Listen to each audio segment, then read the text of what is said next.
All right, in this video, I'm going to walk through my 2020 photo sales. I'll show you month by month, site by site, and then I'm going to compare 2019 to 2020 so you can see the best websites to sell your photos online in 2021. Now, in general, 2020 was a lower year for my photo sales through most of the year. So January through October, I saw fairly low sales, and they picked up in the end of the year around November and December. Now, if you exclude Envanto elements, I made about $360 less in 2020 than I did in 2019. Now, the reason that I'm excluding Envanto elements is that around mid-2019, they changed the way they paid contributors, and I went from making like $250 a month to like $2 a month. So it really isn't a fair comparison because it was because of that change that happened mid-2019. So I'm just going to exclude Envanto elements from the reviews I'm doing today. And if you've seen some of my past videos, I'll put a link down in the description to the one where I describe what happened with Envanto, but it was one of those sites that I was recommending previously. If you were in there in 2018, it was a great site, but in 2020, it's not that great of a site. And going into 2021, I don't see much of a change. Now, the reason that my photos didn't do well in 2020, I think is mainly because of COVID. I'll put some links down in the description so you can see the types of photos I take, but for the most part, I take photos while I'm on vacations. And because of that, a lot of my photos are used by travel companies. And the travel industry didn't have a great 2020 because of COVID. So I think that's one of the reasons why I saw lower sales. You know, if I was the type of photographer that like ran around and took photos of people with masks on when COVID hit, I would have seen some good sales on those types of photos. But I didn't do that. And that's because I do most of my photography on my vacations. It is more of a hobby that I make a bit of money on the side at. So take a look at my photos. That kind of explains a little bit about the types of photography that I'm doing and why I see them. You might have seen different results if you do a different type of photography. Also, to give you an idea about how much time I spend on photography, I uploaded about 145 photos in 2020 and about 50 videos. Most of those photos were taken on vacations. Some of them, I went out a couple of times near where I live at sunrise and took some photos or took some videos, and I uploaded those as well. So I wasn't really spending a lot of time, uploading thousands of photos. I just did 145, and a lot of the sales, that $2,700, came from photos that I had uploaded in years past. Now, that $2,700 really just covers my camera gear as well as a lot of the software I use for, editing my photos. Now let's go in and take a look at the actual sales by site. Now, this is a huge change from previous years, as well as a huge surprise that Fine Art America was my top site. I've always made some sales on Fine Art America, but it's never been a lot. And because of that, I have not uploaded very many photos since like 2016. So all those sales on Fine Art America were photos that I uploaded more than 4 years ago. Now, the only reason that I can explain this is I think, people bought more on Fine Art America in 2020 than they did in past years. Probably because of COVID, right? People maybe weren't traveling that much, so they wanted some travel photos for their house. I think a lot of people got stuck at home, so they decided to redecorate, and then they would buy more, art photos on Fine Art America. So I think that really explains it. And because of this, I think Fine Art America is one of the sites that I'm going to focus on a bit more in 2021. Because I haven't uploaded there in about 4 years, I've got hundreds of photos that I have on other sites that I don't have on Fine Art America. And because I'm seeing such good sales, I'm going to start uploading those photos to Fine Art America. Now, one of the things with that site is they don't have a great bulk uploader. You can only upload 5 photos at a time. So it will take me a while to do, but if I can make an extra $400 or $500 in 2020 from those sales, I think it's worthwhile. Right? One of the things to note, though, is that the types of photos that I take are kind of art-worthy, I guess. One of the reasons I take them is I do print a lot of photos and put them in frames on my walls to remember my vacations, right? And, there was a photo that I took of my kids on a beach this year that we did a huge print and we put it up in our room.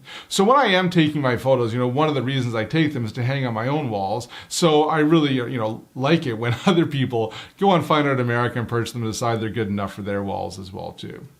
So that's one of the main sites that I will be focusing on in 2021 because it did so much better in 2020. Now, number 2 on the list was Shutterstock. This isn't really a huge surprise because Shutterstock is normally in the top 3. It is lower than previous years, but Shutterstock is one of the biggest microstock sites, so it typically does pretty well for me.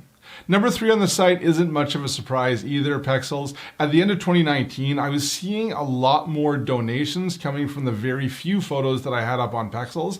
And because of that, in 2020, I decided to upload all my photos to Pexels. So those 145 photos that I did, I uploaded them to Shutterstock, but I also uploaded them to Pexels at the same time. And I made a fair number of donations. So I'll continue that into 2021. All right, so those are my top 3 sites in 2020. So I would recommend that you upload to those sites in 2021 if you don't upload them to them now and you're looking for new sites. But what I think is more interesting is going and looking at the trend for some of the other ones, the change from 2019 to 2020. So for that, I'm going to go look, and I've got a yearly comparison. Now, what you can see here is that Fine Art America was the best site again. It was the biggest increase overall, followed by Pexels. Now, next on the list is Freepik.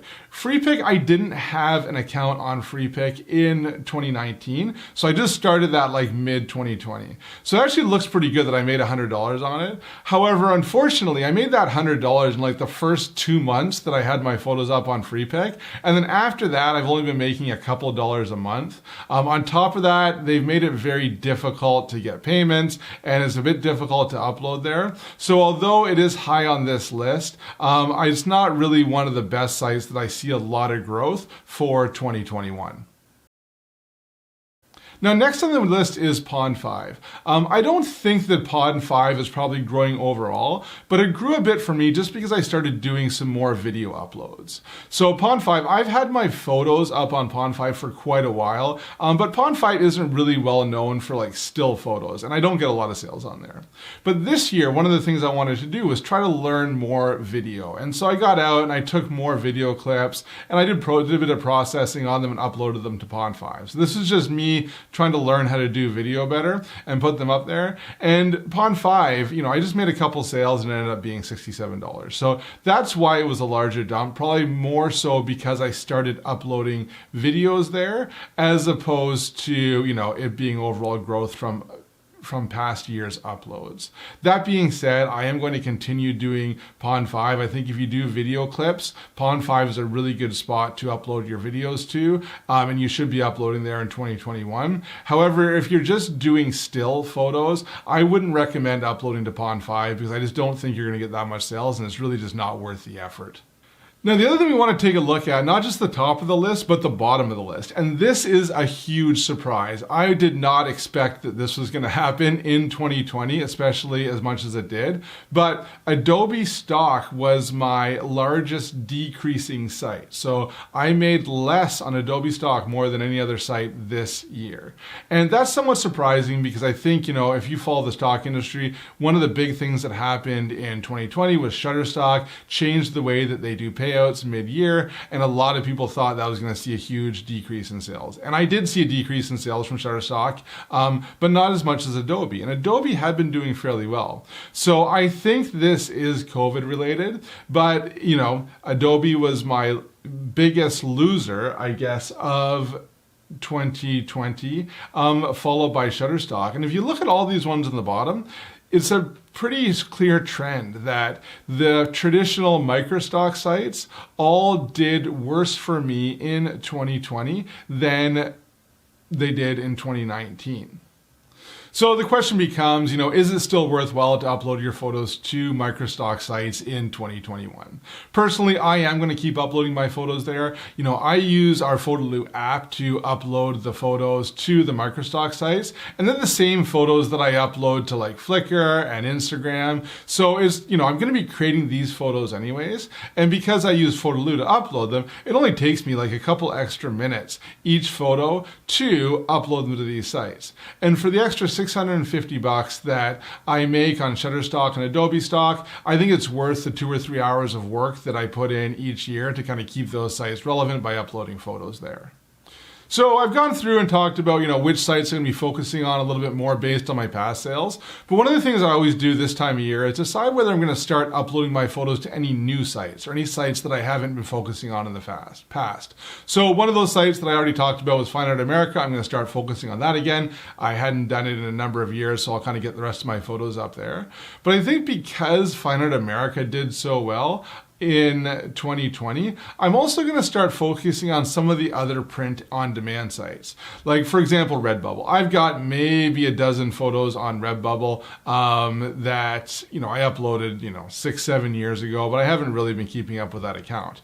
So what I plan to do in 2021 is upload more and more photos to those sites and see if I can get similar results to what I've seen on Fine Art America. Right? Once you get your photos up on these sites, it just becomes passive income, right? So the photos that I upload this year, I still could be making art sales on them 4 years down the road, just like what happened with Fine Art America. So that's one of the things that I will be focusing on differently in 2021 versus 2020.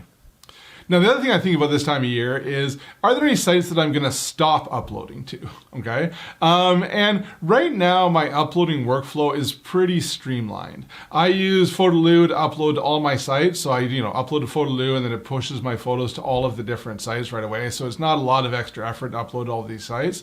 The only site that I currently upload to that I can't do with Photoloo is Pexels. But it doesn't take me that long to upload each photo there manually. And it's worth it because it's one of my higher sites. So I'm not going to take away any sites right now, I don't think. FreePick is one of those sites where I might decide to, take out mid-year if it doesn't pick up. But I'm going to probably do it for at least the first half a year to give it a chance and see, if the sales increase and go back to like what they were the first couple months.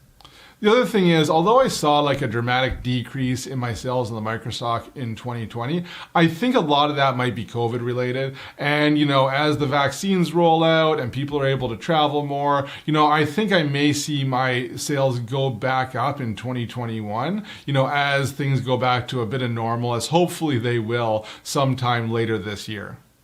So I really hope that you found this useful. If you're new to the channel, this is what it's about, selling your photos online. I talk about tips and tricks as well as how my sales are going. If you found this useful at all, make sure you give it a like, and best of luck selling your photos online.